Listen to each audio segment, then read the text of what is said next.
Well, looky here. It's a water heater. Guess what I'm doing?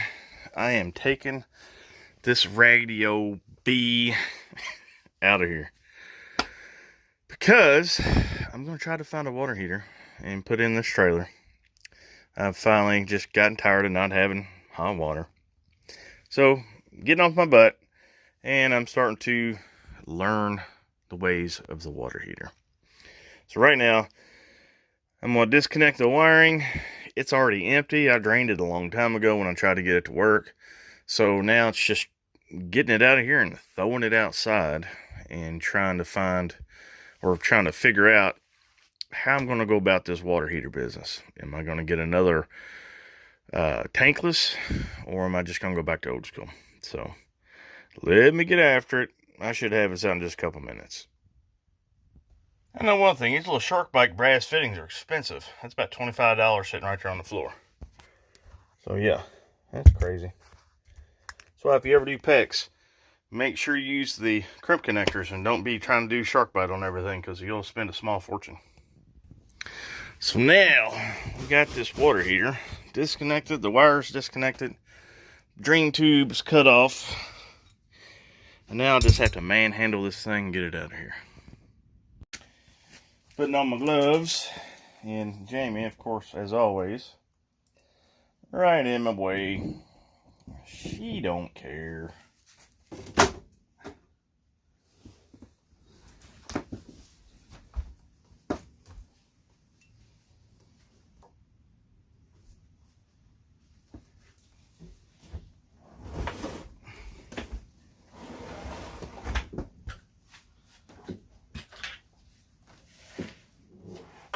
So anyway, this is a water heater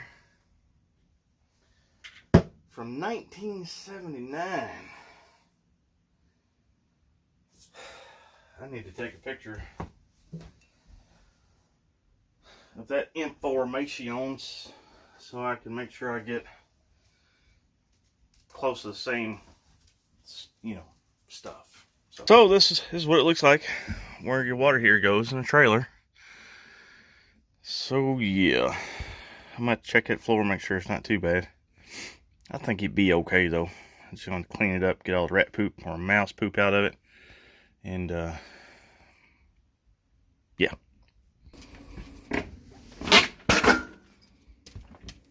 As you can see, I just kicked that right out the back door. What's up, man? Urgh.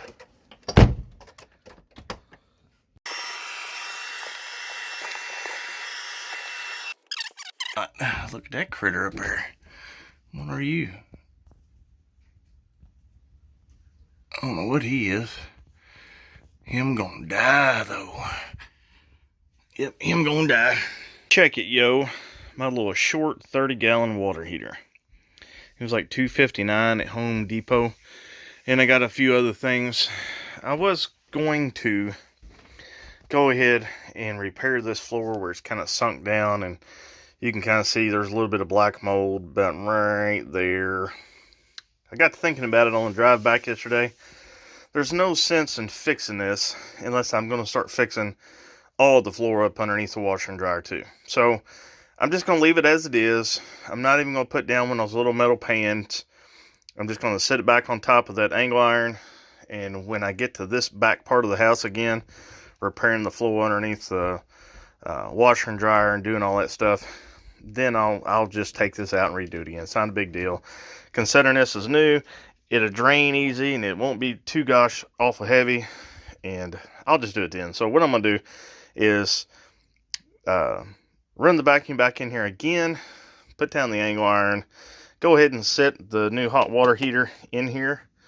And I've also, it came with the new surround, the insulative surround in the top and the sticker to go around it. Came with these these foam insulation tubes, which I'll try to reuse them around like the PEX and stuff. So let me get to it, and hopefully the next couple of days I'll have hot water. I just now realized how bad this floor really was. There is no support under this part of the floor right here, except for right here. And that's probably the actual metal joist of the mobile home. Yeah, that's kind of bad. Don't mind my shirt. I was just covering up that hole last night. But, yeah, what I am going to do, I'm going to cut a piece of plywood that I have outside and just set over top of that. Got to do for now.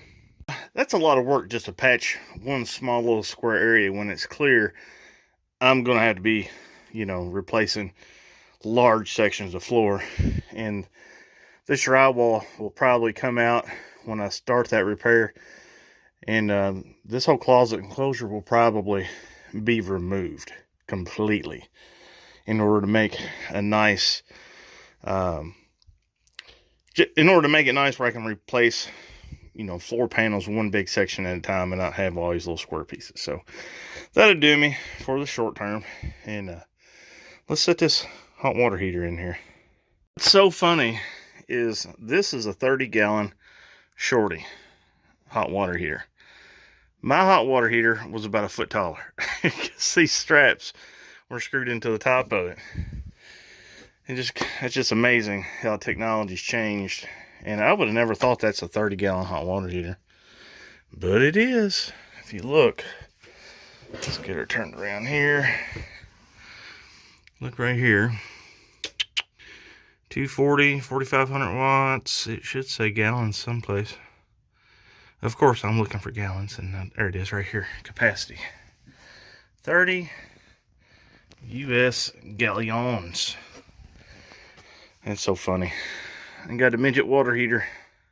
You can see I've put my hot water heater's diaper on before I forgot.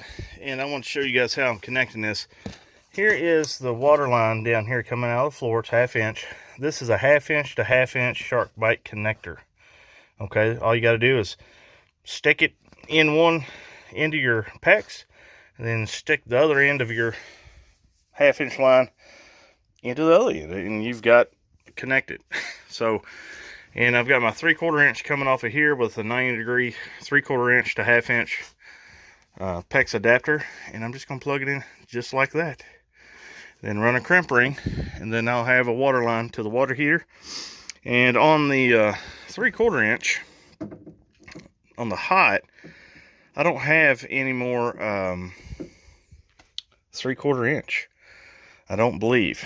So I'm going to have to figure out how I'm going to do this. I might have to run up to the store and get another piece of 3/4 inch or figure something out. Here's how I'm going to handle things. I found, luckily, that I had half a stick of 3/4 inch in the blue. So I went ahead and hooked that up, and I was looking for a 3/4 inch 90 like this, but it would have 3/4 inch on both ends.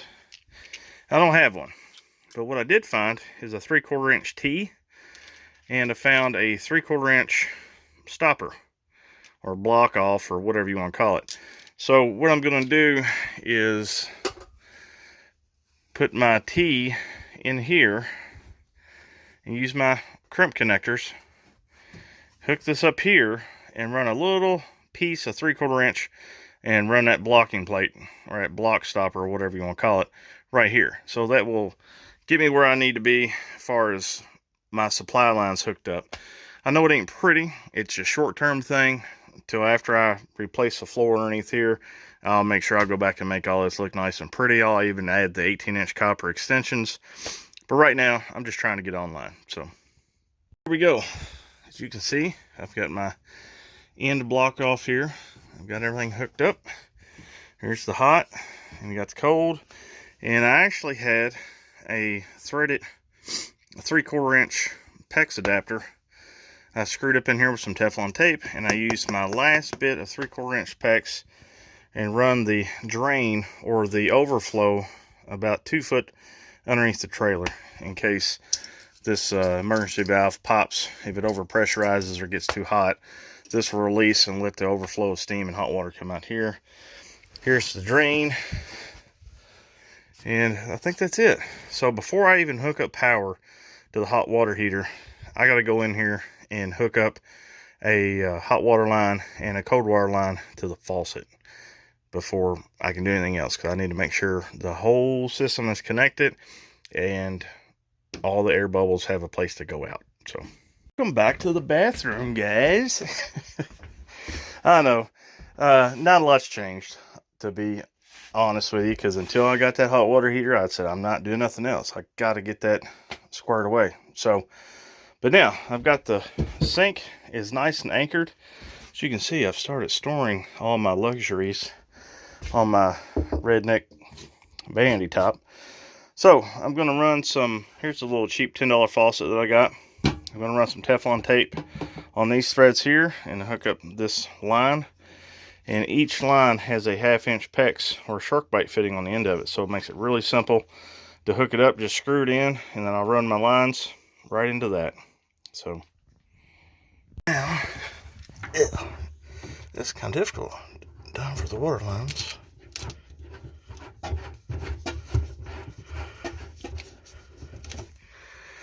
Where's my other one? Wrong end. There we go.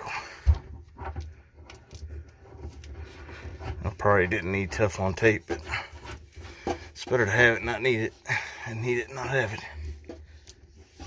Now here comes the not so fun part, is now I've got to drill a hole in my drywall, and I'm trying to get to the right of a wall stud so I can run my drain and go down through the floor like that. I think I see a, well, no, this is going to be kind of tricky. Now you watch.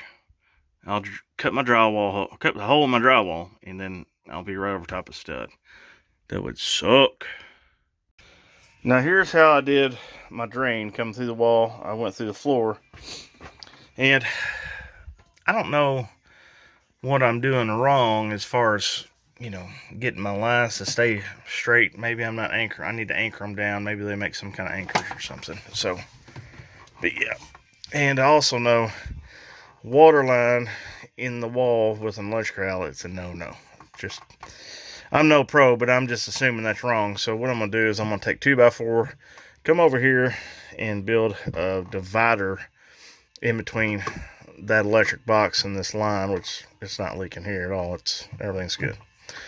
Just that way, in case something does go, it'll splash over here on the 2x4, and I don't have to worry about it coming over here and maybe interfering with this box. So, like I said, I know it ain't 100%, but it'll get me where I want to be. Get me some hot water. So I've got all the plumbing glued in. Everything is nice and tidy. So you can probably see how my water lines are kind of going that way. They're leaned out. Well, like I said, I'm no pro. I need to figure out how to get that where I can anchor it straight. But you can also see how one's closer to the drain than the other one. Well, there's a 2x4, a wall stud going right up in here, so I had to go further out to get around it. But it's okay, you know, it's no big deal. You don't have to be perfect. It's functional, and it's clean looking, and it works. And that's all that matters to me.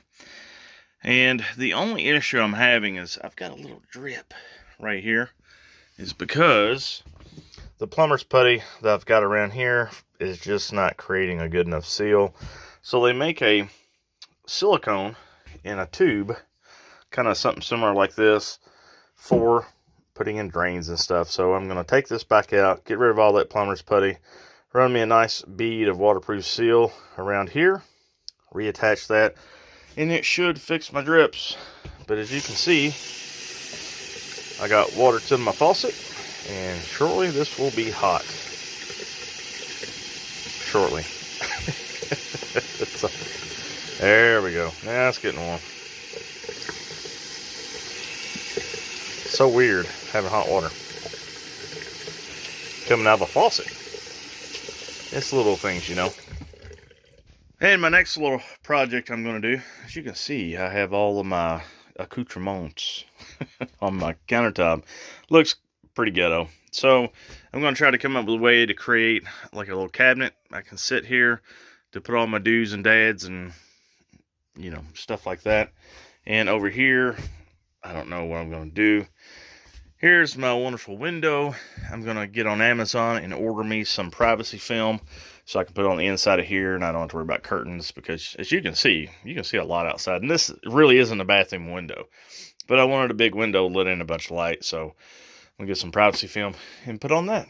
And then I'm sure I'll find some other projects to do. Sorry it's taken so long to get this far, but, you know, life gets in the way, a pandemic gets in the way, money flow issues get in the way, and it's life. This is me. This is what I do. This is no super fancy YouTube production. I'm just doing me. So I hope you guys understand why some things just kind of take a long time. I don't have anybody helping me, and I've got 10,074,000 billion projects going at the same time. So please, guys, like and subscribe. Leave your comments below. I really enjoy them, and I'll see you guys later. Until the next project.